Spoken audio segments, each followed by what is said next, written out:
Hey guys, welcome back to our channel. In this tech tutorial video, we're going to show you where you can find the link to your issues and sub-issues on GitHub, for example, to share them with your co-editors.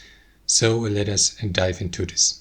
Navigate to your project inside your repository and access also the issue through, for example, a board view or a list view or a roadmap view. That's totally up to you. Click into the given issue.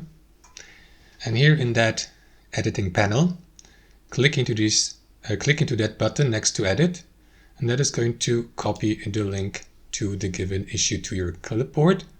So if I, just for the sake of the tutorial, click into that comment here and press Ctrl V, the given issue link will be pasted there, as you can see. So you can use that, for example, to, redirect to that issue through comment section of other issues, or to invite your co-editors to join the given issue through that link.